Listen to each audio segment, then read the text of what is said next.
neuro coach, Adrian Hales, speaker, and also something new I found about Adrian recently. He's also a poet. So, not only this, but even more we're going to be talking about today because today's topic is really important to so many people: how to become a high performing coach. So many people go doing this year into coaching. Also, last year was a booming year for coaching, and yet many people still struggle with becoming that really revolutionary high performing coach. And today, Adrian, the master of coaching, is in my studio, who I know has lots of content to share with you. And of course, he can also motivate you and inspire with his journey of becoming a coach.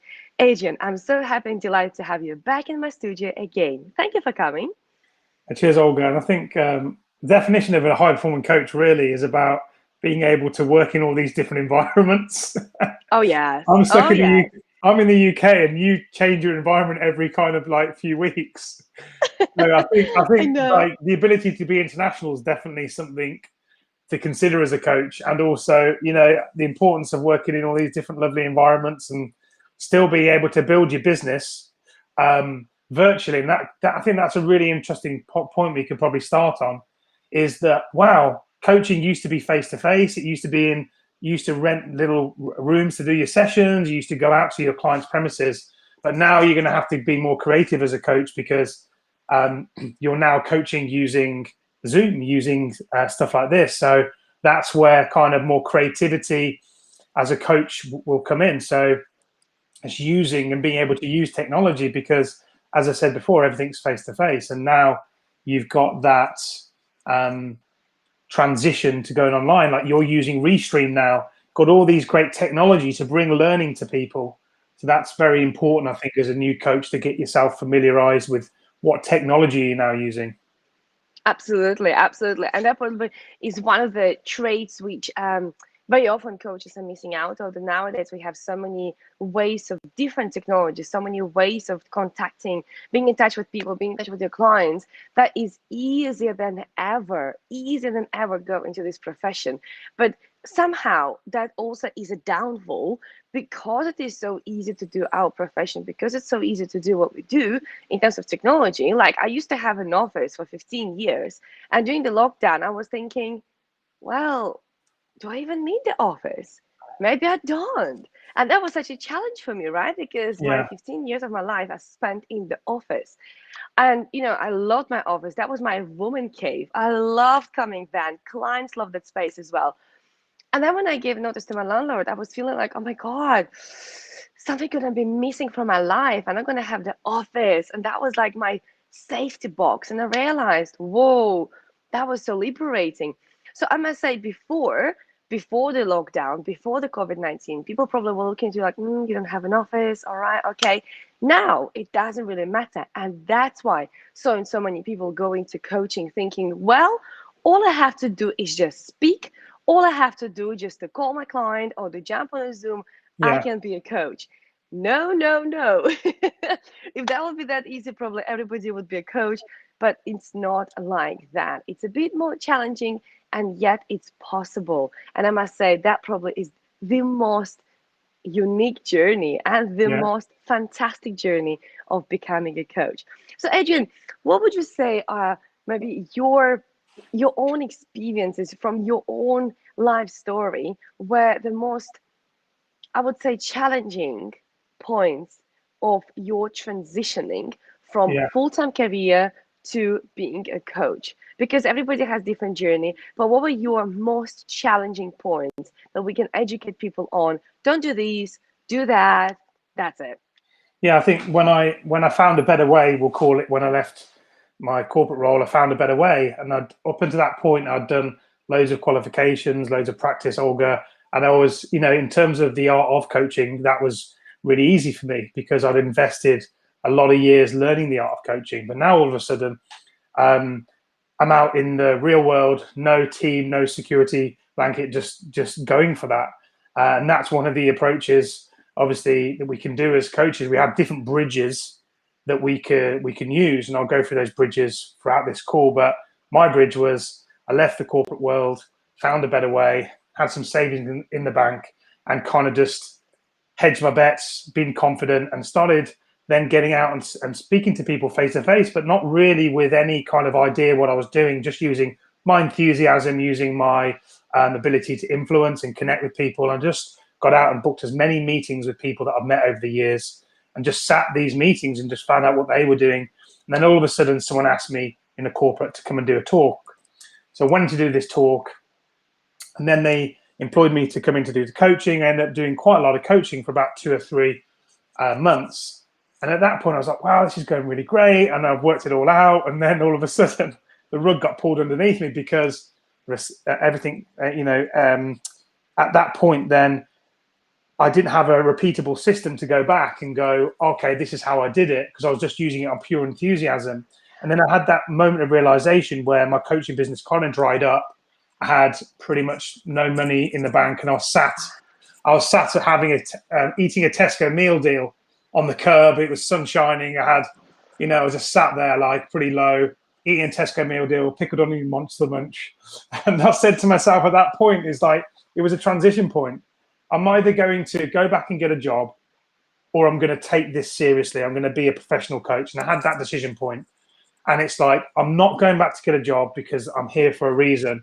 And I made that decision point. And as soon as I made that decision point, then everything started to change. And I think one of the biggest lessons and learnings that I made as a coach, and I see other clients where they get stuck, is we're indecisive.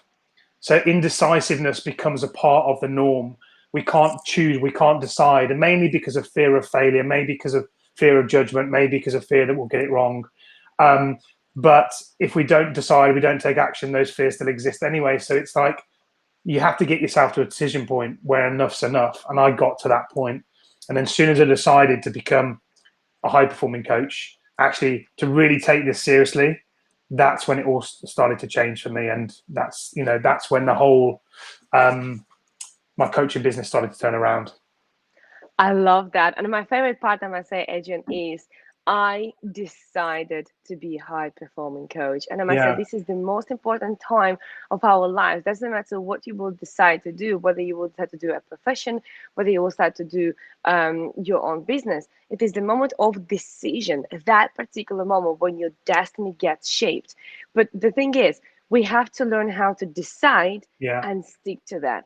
Because Yeah. when you are in between, it's almost like, I always give this example, and I love this giving example. When you go to the restaurant and you sit down by the table, and the waiter comes to you and he says, "What would you like to order?" And you say, "Well, based on the menu, I would like to order maybe, I don't know, a salad or a steak, whatever your favorite dish is." And you give them precise order, right? You say exactly what you want. So you make a decision, you tell them what you want, and they go away and they proceed with that, right? And then you sit there and you wait for everything to happen for you. But what happens in life very often, if we imagine we are sitting in the restaurant, right, which is our life, we send the orders back and forth, back and forth. Maybe I should become a coach, maybe not. Maybe yes, maybe not. I'm not sure. Maybe I should order this, maybe I should not. And the thing is, when you decide and you stick to your decision, then things around you will start aligning because your subconscious will start noticing opportunities, will start noticing and will start digging deeper. Who do you know? Who could you call? Where could you go? And your subconscious will help you to do the rest. So I love how with your example, Adrian, you just showed how I just sitting there thinking whether I go back to my job or I decide to be a Mm. high performing coach. And from the moment of decision, things started to build up. So that's very, very powerful. Thank you so much for that, because I know so many people, they actually do wonder, what do I do? And Yeah. it is scary. It really Yeah. is scary to leave your full-time job and then go straight away to do coaching. It's really, really scary. I must say, my journey was slightly different actually. I was already running a business. And when I qualified to be a coach, I didn't really believe in myself, in my coaching skills, because I was way too young. And I was thinking, well, maybe, maybe people will not think about me seriously. I mean, I've done counseling and therapy already for years and years because that was my passion. And that was purely, out of my passion because I love doing that.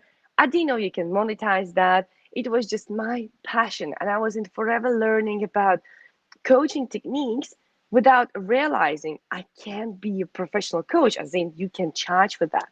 So when I actually finally qualified with all that knowledge, I still didn't feel I can do that.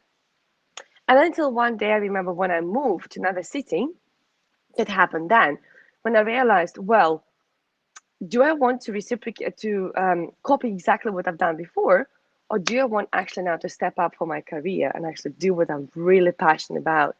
And it was that. It was genuinely saying it was almost like life forced me to make this decision. Do I want to do what I've done before? Or do I actually want to literally go after what I'm so passionate about? I do it already anyways, so why not to do it full time? And what I started doing, I started transition from reducing my time in my other business and increasing my hours, increasing my work within coaching. So it just to show how it's not only having a full-time job, you could be doing another business, right? So journey could be different. Some Mm. people start coaching from completely being unemployed, and they went through a qualification, they went through learnings, and then they became a coach. So your journey can be very different, but there are some really, really important golden nuggets which every coach needs to remember. And I wonder, Adrian, would you like to share your golden nuggets about what's important to remember about during the transition from your career, whichever it is, to becoming a high performance coach? Yeah, I think a few things that stand out for me is that we all on that journey to becoming a coach. We have to really understand, number one. I was speaking to my coach the other day, and what we were talking about is we were talking about like a milkman, for instance. They will go and deliver milk to people, um, and yes, they might have some meaning around that they like delivering milk so people can enjoy their cup of tea. And it's great that our work, what a privilege that we get to have that meaning and inspiration to being a coach. But what we first must remember, the milkman's job is to deliver the milk. He doesn't get up at like 5 in the morning and go, "Oh, I'm not going to go and deliver the milk today because I'm tired, I'm demotivated, Yeah. or I don't want to do that." So I think the first thing that we have to get our heads around is that doing coaching because we enjoy it and we like it is not a solidification of a reason Yeah. to actually become a coach. We have to realize that if we are going to be a high performing coach, that number one is it's our job. And the first thing of a high performing coach is to run a business as well as a coaching practice as well. So yes, we're, we're running a business and we have to focus on that. And number two, the byproduct of that is obviously we get to help our clients achieve great results. So those things are very, very important to get our head around. So it's, as we spoke about before, it's about choosing to be a high performing coach, and that this is a job. Um, and yes, we get to love and do the work. So that's number one. And the second golden nugget is that when we go on this journey, whether we zoom to our higher purpose and become more spiritual, or we kind of move through those levels consistently, move through those development levels consistently, the things that we're hiding or the fears that we're not dealing with, or the beliefs and the values conflicts that we're not dealing with because we're going really fast into the future, we'll have to come back and deal with those at a later date. So my suggestion is to work with a coach and looking at some of our beliefs, looking at some of our values that are in conflict, that are stopping us from being a great coach and stopping us from working with the clients that we deserve to work with and building our business, and really looking at some of those weeds. I think we spoke about that previously, Olga, is just looking at some of those objectively, changing those beliefs so we can have some beliefs and some distinctions that are more in alignment with when we're building our business. Because when we come out of corporate or we build that bridge, we've still got employee mindset beliefs, or we still got money beliefs, money blocks and beliefs from way back. So really it's looking at those and then reshifting those. And the third thing for me is practice your performance as a coach. Like, what's your style? Don't hide behind models. What's your style? How do you ensure that you're practicing different tools and techniques to help facilitate change for the client? So when you go into a session, you can do that with your eyes closed. So again, most important is to look at this as a business. Second thing, pull out the weeds, any things, and reframe and rebuild those so you can build solid foundations for your business. And number three, make sure you're practicing the performance as a coach, because when you come into client sessions, you're able to help facilitate change with the client. So those are my kind of three golden nuggets. But it'd be great to get your perspective on them as well. I love them. I really, really love them because I think when people treat something just like a hobby, just like something else, it's going to happen forever. Everything temporary becomes permanent if you don't shift it yourself manually. So I love the fact that how you're saying treat your coaching as a business. Don't treat it as a hobby. And I know Yeah, it myself personally. For as long as I was treating this as a hobby, it was a hobby because I was passionate about this, because I love doing that, because I was so giving, and I loved helping people. That's the reason why I'm in this industry. But I loved helping people since I was very, very young. Very mm, first conversation I remember was happening on the bus stop when I was 15. Right, because already from the age of 13, I was reading a lot and I was already able to challenge myself and also other people. So I know it sounds really ridiculously young, but it's exactly when my first mm, journey began, when my first conversation started, right? And that yeah, was really fascinating. So I'm in here because of my passion. But if I will not treat it as a business, I'm not going to have bread on my table, right? So I yeah, think you're so spot on, right? And when you say get rid of the weeds and really concentrate on your strengths, concentrate on what you're really good at, that's another really strong point. Very often coaches go into, I'll be this coach, I'll be that coach. Oh, that's more popular. Oh, that's more highly paid. Oh, this is that. Then you're not going to follow what your heart is standing for. Then you're not going to go after what your strengths are. You got to know where you're good at. What area exactly you're really good at. Nobody can do everything, right? There mm, are particular coaches who want to do just niche coaching, and there are coaches who are more broad. Again, that's those coaches who were studying about human needs. You know that actually that is going all the way back to whether you are into variety or you're into certainty. If you're more into certainty, probably you will need a more niche coaching, right? Because you will want to work with the same clients again, again, again. That would drive me nuts because I cannot do that. I like my variety and I like doing different things. I like challenging cases. yeah, I like difficult cases, right? So for me, I like variety. That's why I do mindset coaching rather one specific thing. Because one specific thing, even when sometimes, for example, sometimes in a week, I have, let's say, 3 or 4 clients within the same thing. And that could be, let's say, career change, or that could be something to do with their relationships. And I'm thinking, come on, already 3 or 4 people doing the same thing, right? So I get bored if it is the same thing. That's why I like keeping my variety. And when it comes to mindset coaching, it's so deep, it's so intense. There mm, is definitely so much variety. Okay, so based on who you are, you'll pick one or another. But just like Adrian says, work up to your strengths. That's really, yeah. really important. And what was the third one again? Please remind me. Yeah, so it was the performance as a coach, and I think it's very interesting your performance and your performance style as a coach. And I was Oh, having this, style. Yeah, yeah, I, yeah. I was having this conversation. If I add to I was having a conversation of the day. I think a lot of coaches, when they do the performance as a coach, as you say, they see lots of comparison. I want to be this coach, I want to be that coach. And Yeah. they're at rung one or rung two of the ladder, and they're thinking, "Oh, how do I get to rung? My expectations are that I'm at rung 10. I've just done an ICF accreditation, or I'm NLP this or that." And obviously, we get blinded a little bit that actually, when we're leading people, um, we're not leading them from like 10 rungs in front. Um, Yeah. there was a great story of this teacher who was amazing at what they did, and in every session the kids were just amazed that how does this teacher know so much information and how does the teacher like always know what's coming, and they create these mad learning environments. They said, look, like, you know everything and we're learning so much, and how does that happen? He said, well, I'll tell you my secret. And his secret was he always read one page in front of the students.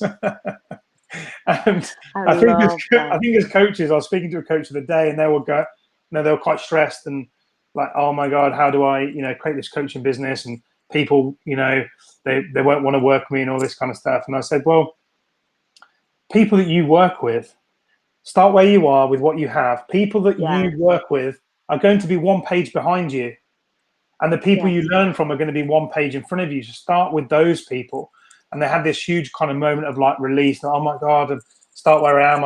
I'm helping people that are a year behind me, and Yeah. that's why people are going to work with you. So that's the kind of performance Love as a that. coach. But going Yeah. into that in a bit more detail, it's being able to let go of the models and just use them as frame of reference, but not be the model, and Yeah. actually try and work on your style and performance as a coach. I think it's like an artist, and that's an important piece, I think, in the journey of becoming a high performance coach, is finding your style.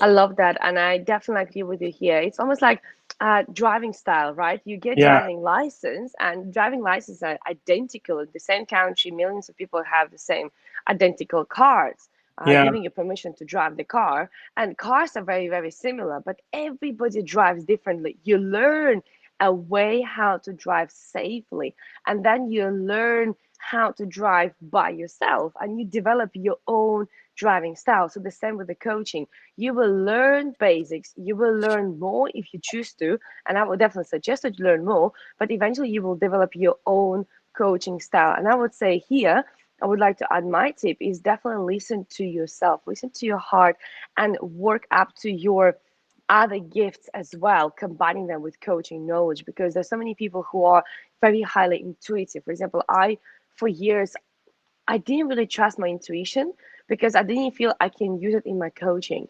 And then I realized actually my intuition is so strong that sometimes somebody would come to me and I would know, like the Matrix, before they would tell me the information. And that was so spooky to me. I could not explain that. I could not describe that. But it was that inner knowledge where I knew which direction to go with the client just based on my intuition, right? Of course, I was using the theory and the knowledge, everything what's in the books, everything what was learned at the course, but I learned how to also utilize my strength. So I would say definitely, just like Adrian says, use your own style, yeah, develop your own style. But I'd like to add here that add your own uniqueness, because you as a human being, you have unique talent, you have your own unique gift, and that can help you a lot within coaching business too. But other thing which I would like to add into golden nuggets actually is that, and it's quite tricky because when I say forever learning, I don't mean hide behind forever learning, but I mean by learn all the time, improve yourself all the time. We have so many personality types, we have so many different ways of how to deal with people, we have so many different ways how we behave and how we think, we have female male way of thinking, right? So I would say learn all the time, but yeah. don't stop yourself because you haven't learned enough. It's so easy to get trapped in this forever learning. I just will finish another course and then another course and then another paper, another document, another certificate, another course. And I always say, learn, upgrade yourself, but don't get stuck in that cycle, because too many people, they get stuck in and they hide behind the learning because they feel like I'm not there yet, and then people go into so many different things rather sticking to what exactly their passion is about. So I would say learn, but don't stop yourself because you still learn, right? Mm. Learn and apply. That'll be the perfect definition. Learn, apply. Whatever you learned, bring it to your coaching sessions. Whatever you learned, bring it to your coaching sessions, because then you actually can be really, really powerful coach, because it means clients will grow with you. The worst thing you can do for yourself is stop growing. That means you can only serve people up to your level. If they will want to go higher, they will have to go to the next coach, right? So constantly improve yourself, learn, educate yourself. And especially, and I cannot address this more important, have a coach. I mean, if you're a coach and you want people to sign up with you for coaching, how can you not believe in coaching and not to have a coach?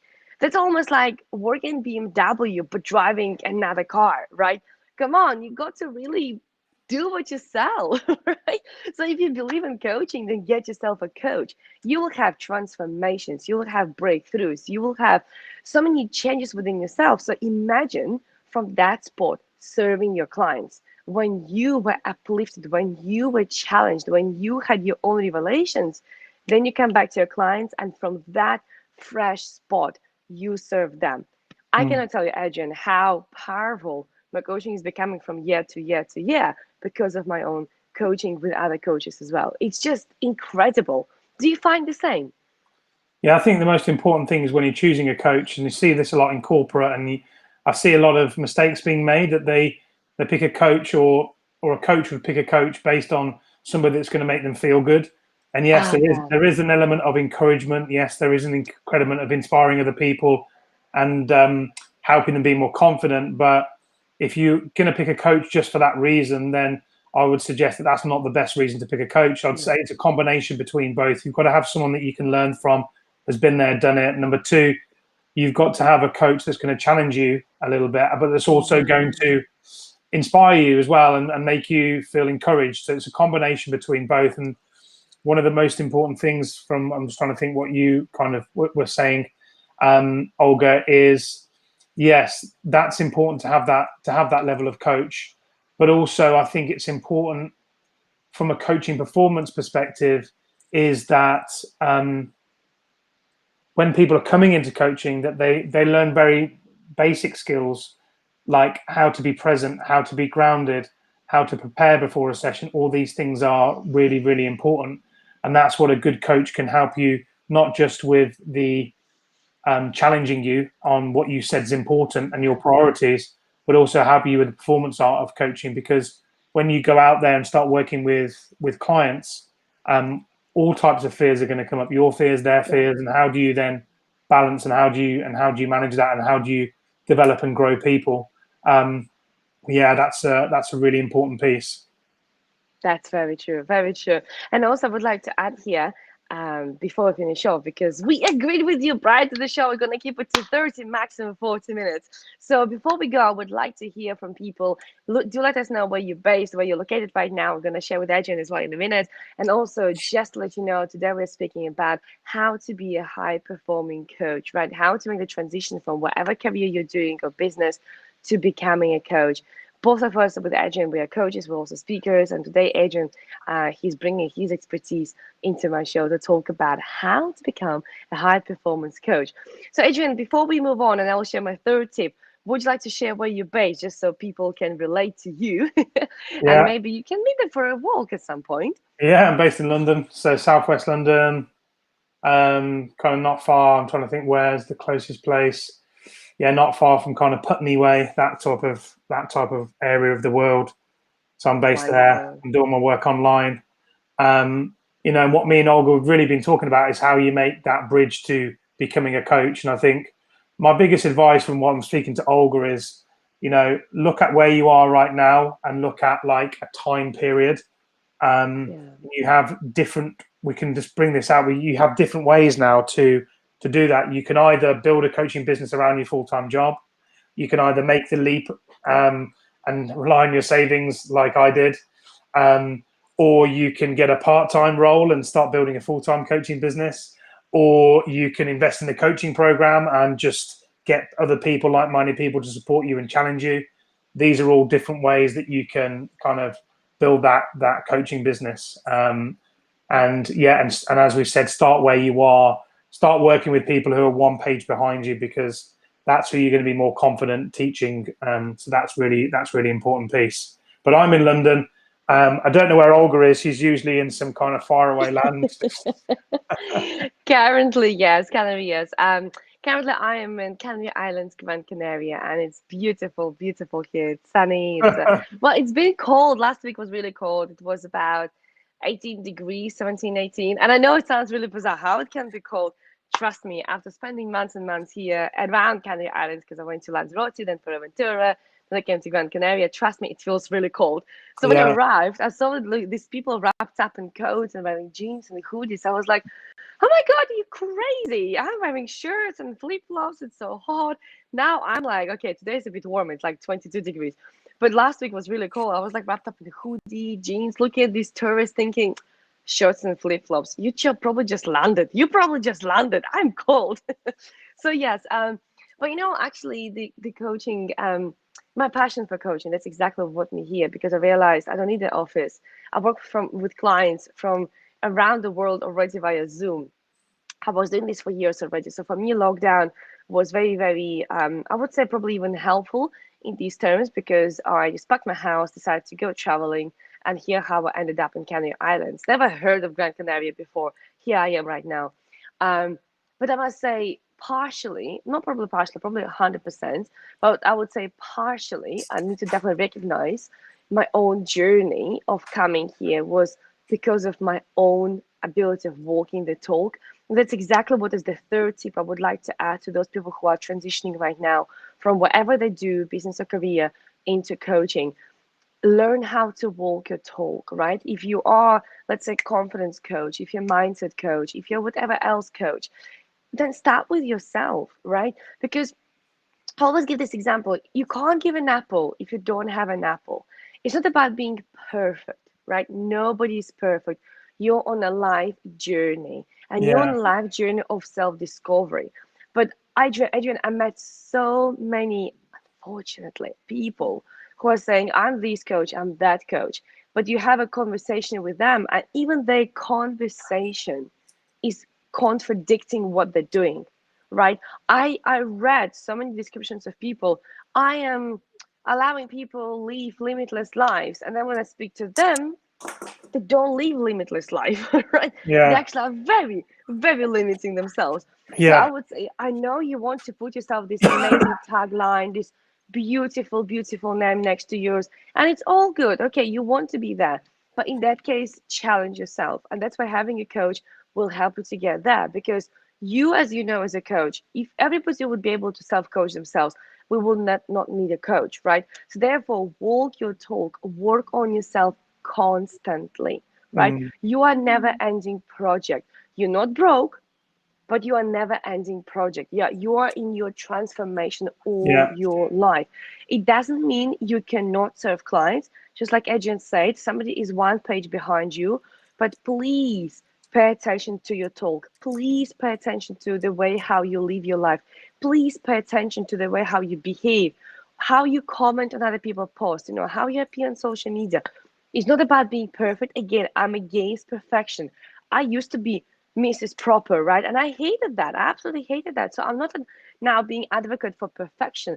What I'm saying, let's say if you are teaching people how to live limitless life, in that case, you cannot comment on other people's posts showing your own limitations, because if you do, people will be like, hold on, I thought you were the one who is limitless coach, right?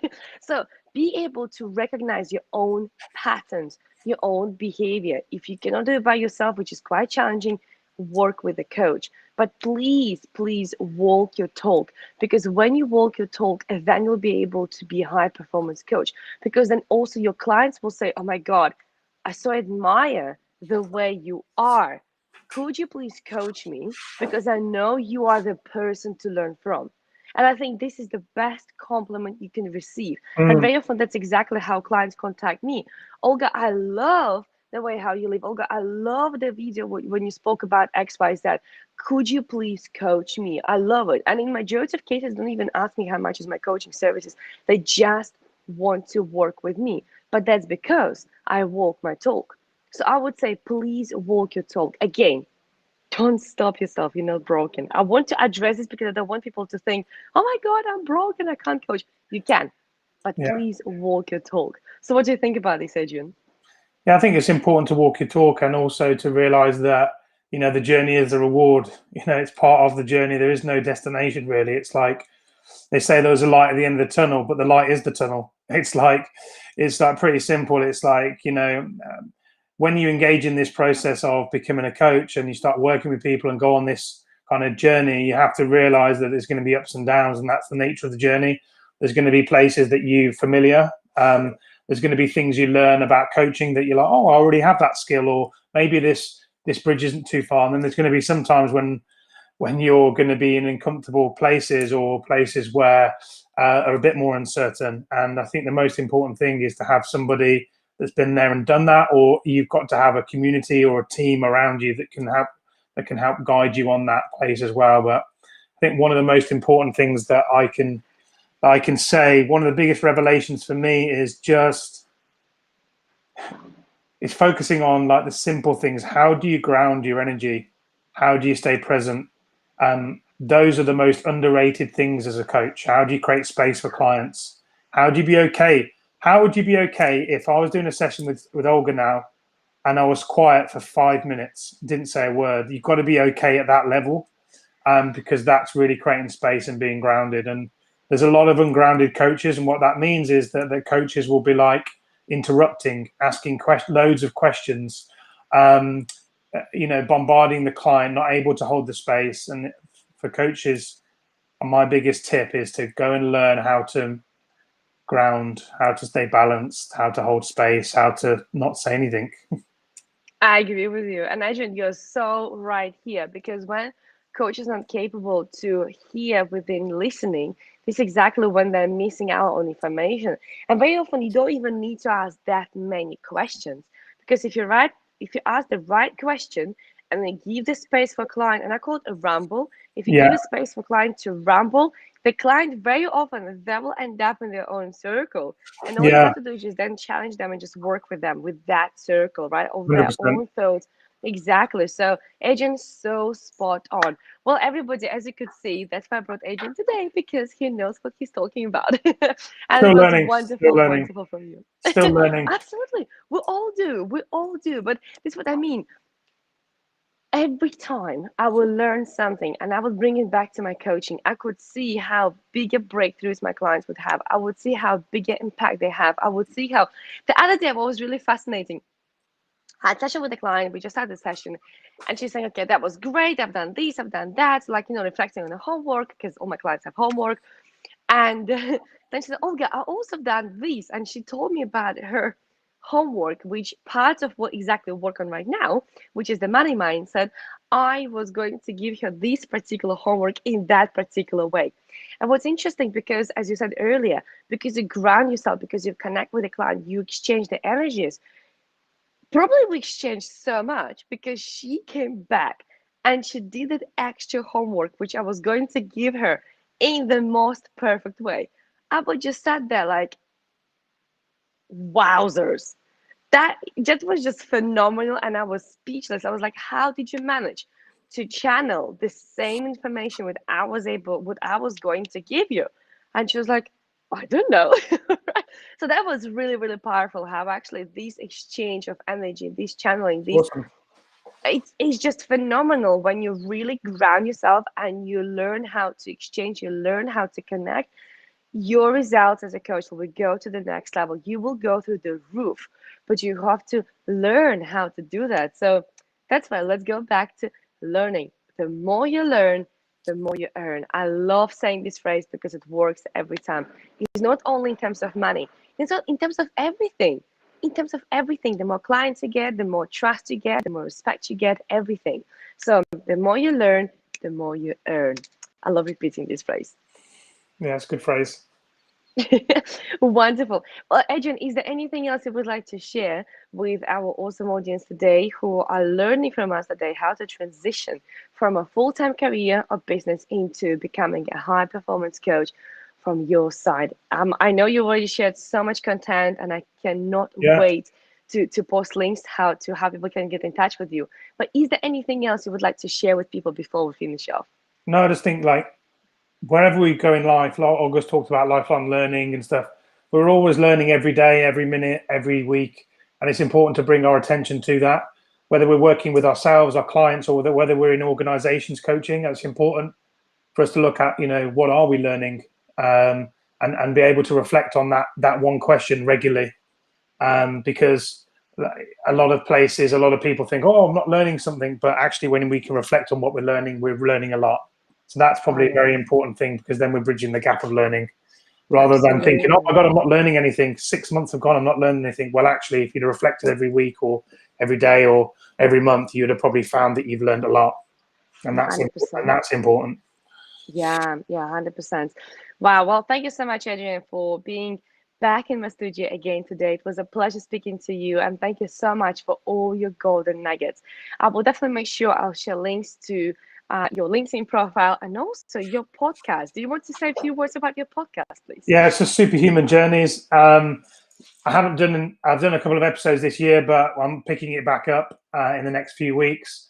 But superhuman journeys really just helping people get unstuck and to help them find the work they love, inspiring work, and make their impact in the world. And we just have some inspiring guests on there, talking about their journeys and sharing nuggets and learnings to help you on yours. And that's the podcast. So it's called The Superhuman Journeys with me. I love that. And I've been also on that podcast. So you can go to She Adrian has. Hales podcast, and I will share the link below the video in a minute. And you can learn more about the way how amazingly well Adrian can interview and also about my journey.